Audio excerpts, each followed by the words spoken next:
আসসালামু আলাইকুম। বাংলা সংবাদে সবাইকে স্বাগত জানাচ্ছি। আমি চিন্তিয়া হক। শুরুতেই সংবাদ শিরোনাম। বাংলাদেশ বিরোধী আগ্রাসনের প্রতিবাদ পোড়ানো হলো ভারতীয় কাপড়। আবু সাইদ হত্যা মামলার আসামিদের গ্রেপ্তারে আলটিমেটাম। রিমান্ড শেষে কারাগারে ইনু।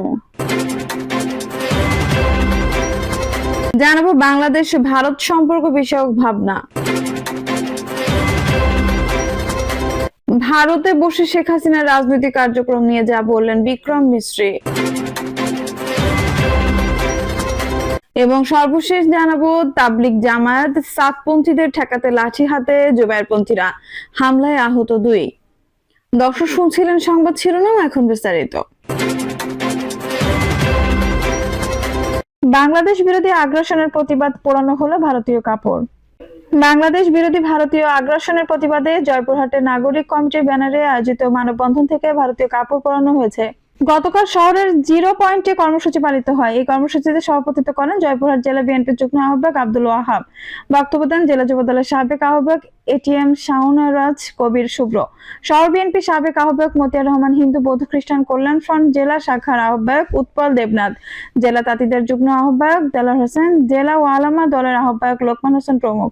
বক্তারা বলেন, দেশে যখন গণতান্ত্রিক সামাজিক উন্নতি হচ্ছে সেই সময় দেশে নিয়ে মিথ্যাচার করা হচ্ছে। আপনারা আপনাদের দেশকে নিয়ে ব্যস্ত থাকেন, আমাদের দেশ নিয়ে আপনাদের ভাবতে হবে না। আমরা দেশকে সুন্দরভাবে পরিচালনা করতে পারবো। আমরা এই দেশে হিন্দু মুসলমান বৌদ্ধ খ্রিস্টান সহ সব ধর্মের মানুষ একে অপরের পাশে থেকে চলতে পারবো। আপনারা উস্কানিমূলক কথা বলে আমাদের দেশকে নষ্ট করার চেষ্টা করবেন না। প্রতিবেশীর মতো আচরণ করুন। তিনি আরো বলেন, শেখ হাসিনা ক্ষমতায় নাই, এটি আপনাদের ব্যথা, সরাসরি বলতে পারছেন না, তাই বিভিন্নভাবে বলছেন। এই বিজয়ের মাসে বলতে চাই, আমরা ভাষার জন্য প্রাণ দিয়েছি, দেশ স্বাধীন করতে প্রাণ দিয়েছি। এদেশের মানুষ দেশে গণতন্ত্র প্রতিষ্ঠা ও স্বৈরাচারকে বিদায়ের জন্য জুলাই আগস্ট আবারও প্রাণ দিয়েছে। আমাদের অধিকার প্রতিষ্ঠার জন্য আমরা সবসময় রক্ত দিতে জানি।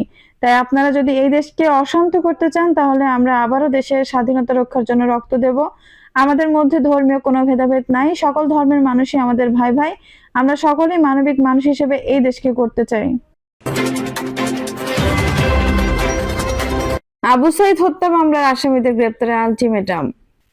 বৈষম্য বিরোধী আন্দোলনে রংপুরের শহীদ আবু সাইদ হত্যা মামলার আসামিদের দ্রুত গ্রেপ্তারের দাবিতে মানববন্ধন ও প্রতিবাদ সমাবেশ অনুষ্ঠিত হয়েছে। বৃহস্পতিবার বিকেলে বেগম রোকেয়া বিশ্ববিদ্যালয়ের প্রধান ফটকের সামনে শিক্ষার্থীরা এই কর্মসূচির আয়োজন করেন। শিক্ষার্থীরা বলেন, গত 16 জুলাই আবু সাইদ শহীদ হওয়ার মধ্য দিয়ে নতুন বাংলাদেশের সূচনা হয়েছে। অথচ আবু সাইদ হত্যার 4 মাস পেরিয়ে গেলেও আসামিদের ধরতে ব্যর্থ হয়েছে প্রশাসন। জুলাই বিপ্লবের প্রথম শহীদ আবু সাইদ হত্যার আসামিদের কেন এখনো গ্রেপ্তার করা হচ্ছে না, সেই প্রশ্ন তোলেন শিক্ষার্থীরা। মানববন্ধনে বক্তারা বলেন, এটি যে একটি পুলিশি হত্যাকাণ্ড সেটি দিনের আলোর মতো পরিষ্কার। অথচ 2 জন পুলিশ কনস্টেবলকে গ্রেপ্তার করা হলেও ঊর্ধ্বতন সব পুলিশ কর্মকর্তারা এখনো ধরাছোঁয়ার বাইরে।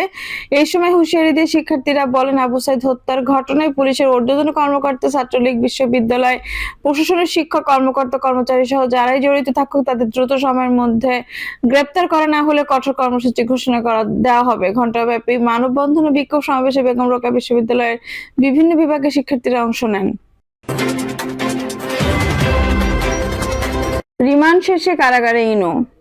ঢাকার লালবাগ থানার আজিমপুর এলাকায় আইডিয়াল কলেজের প্রথম বর্ষ শিক্ষার্থী খালিদ হাসান সাইফুল্লাহ হত্যা মামলায় সাবেক মন্ত্রী ও জাসদের সভাপতি হাসানুল হক ইনুকে কারাগারে পাঠানোর আদেশ দিয়েছেন আদালত। ঢাকার সিএমএম আদালতে 4 দিনের রিমান্ড শেষে তাকে হাজির করে পুলিশ। এরপর মামলার তদন্ত কর্মকর্তা কোতোয়ালি জোনাল টিমের পুলিশ পরিদর্শক সাজ্জাদ হোসেন 4 দিনের রিমান্ড শেষে তাকে কারাগারে আটক রাখার আবেদন করেন। শুনানি শেষে বিচারক কারাগারে পাঠানোর আদেশ দেন। নথি দেখে জানা গেছে, গত 8 নভেম্বর এই মামলায় তার 4 দিনের রিমান্ড মঞ্জুর করেন আদালত। 25 আগস্ট বিকেলে উত্তরা একটি বাসা থেকে ইনুকে গ্রেপ্তার করে ডিবি পুলিশের একটি টিম। এরপর বিভিন্ন মামলায় তাকে রিমান্ড নেওয়া হয়। বাংলাদেশ ভারত সম্পর্ক বিষয়ক ভাবনা।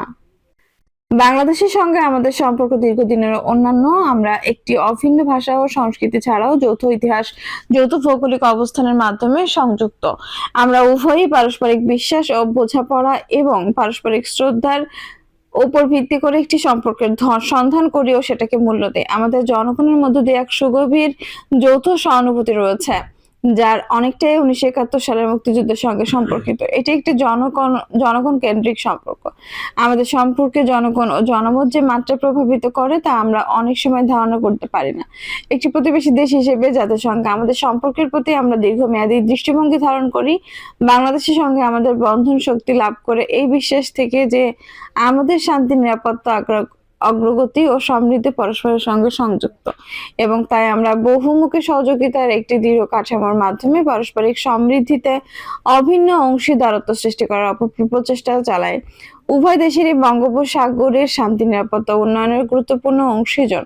আমাদের রয়েছে একটি অভিন্ন জীবজগৎ ও বাস্তব সংস্থায় পরিবেশগত স্থায়িত্ব ও জলবায়ু পরিবর্তনের মতো যৌথ প্রতিবন্ধকতা মোকাবেলায় আমাদের সহযোগিতাকে অত্যন্ত গুরুত্বপূর্ণ করে তোলে। ভৌগোলিক অবস্থা, উদীয়মান সক্ষমতা ও ক্রমবর্ধমান আঞ্চলিক আর বৈশ্বিক উচ্চ আকাঙ্ক্ষার কারণে বাংলাদেশে শুধু আমাদের নেইবারহুড ফার্স্ট নীতির একটি স্তম্ভই নয়, বরং এটি ভারতের পররাষ্ট্রনীতি বিষয়ক প্রধান দৃষ্টিভঙ্গিগুলোর সংযোগ স্থলে অবস্থান করেছে, যেমন অ্যাক্ট ইস্ট পলিসি, সাগর মতবাদ, security and growth for all in region এবং আমাদের ইন্দো প্যাসিফিক দর্শন।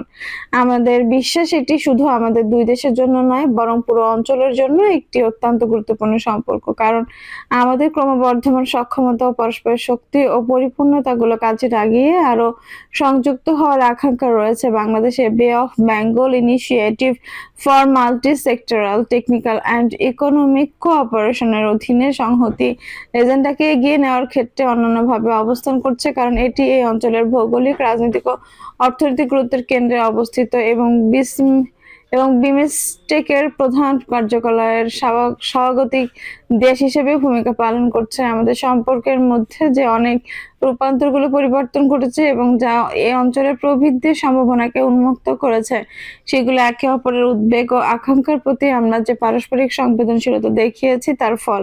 সন্ত্রাসবাদের বিরুদ্ধে বাংলাদেশের জিরো টলারেন্স নীতিও ভারতকে লক্ষ্যবস্তুকারী বিদ্রোহীদের আশ্রয় না দেওয়ার দৃঢ় সংকল্প আমাদের সহযোগিতা ও সমৃদ্ধির জন্য অত্যন্ত গুরুত্বপূর্ণ ভূমিকা পালন করেছে। এটি ভবিষ্যতে আমাদের দুই দেশ, আমাদের অঞ্চল ও আমাদের সম্পর্ক উন্নয়নের ক্ষেত্রে একটি গুরুত্বপূর্ণ উদযাপন হয়ে থাকবে। আমাদের অন্যতম বড় সাফল্য আমাদের সমুদ্র স্থল সীমানার সমাধান, যা আমাদের স্থল ও সমুদ্র সংযোগের পাশাপাশি সুনীল অর্থনীতিতে ব্লু ইকোনমি সহযোগিতার ক্ষেত্রে অনেক সুযোগ উন্মুক্ত করেছে। পার্মানেন্ট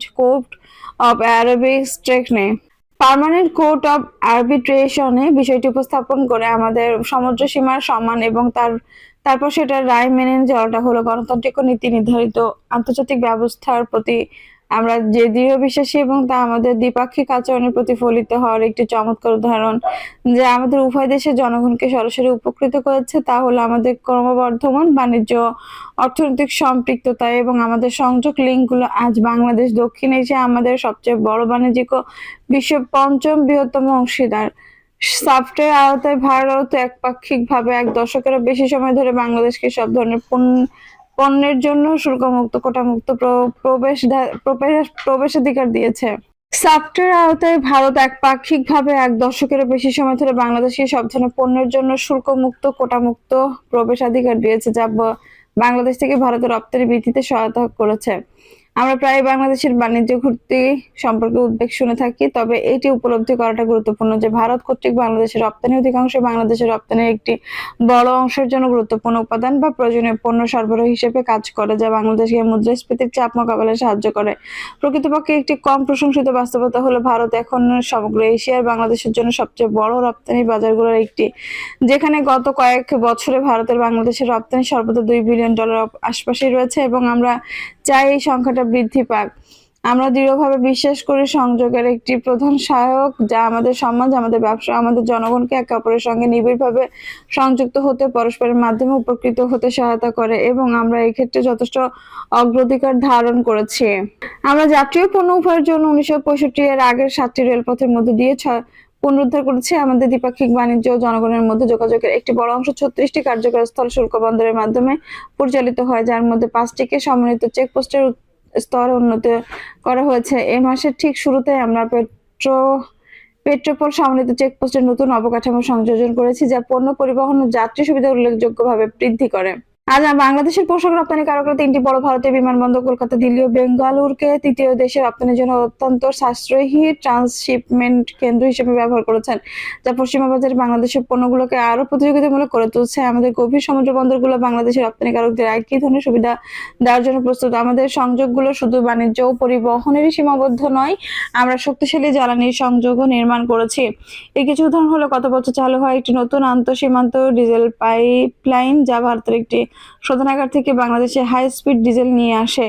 আন্তঃসীমান্ত বিদ্যুৎ সংযোগ লাইনগুলো, যা ভারতের পাওয়ার গ্রিড থেকে বাংলাদেশের প্রায় 1200 মেগাওয়াট বিদ্যুৎ সরবরাহ করছে, এবং মাত্র কদিনের আগেই ভারতের গ্রিডের মাধ্যমে নেপাল থেকে বাংলাদেশে প্রথমবারের মতো 40 মেগাওয়াট বিদ্যুৎ সরবরাহ আমাদের জ্বালানি সংযোগ ও সহযোগে কিভাবে আমাদের জ্বালানি নিরাপত্তা বৃদ্ধি করেছে এবং একটি সত্যিকারের আঞ্চলিক অর্থনীতি গঠনে অবদান রেখেছে, এসব উদাহরণ তা প্রদর্শন করে। সংক্ষেপে, সংযোগের প্রতি আমাদের দৃষ্টিভঙ্গি খুবই সহজ একটি বিষয়, আমাদের ভৌগোলিক নৈকট্যে নতুন অর্থনৈতিক সুযোগে রূপান্তর করা, যা আমাদের দুই দেশের মানুষ ও পুরো অঞ্চলের জন্য উপকার বয়ে আনবে।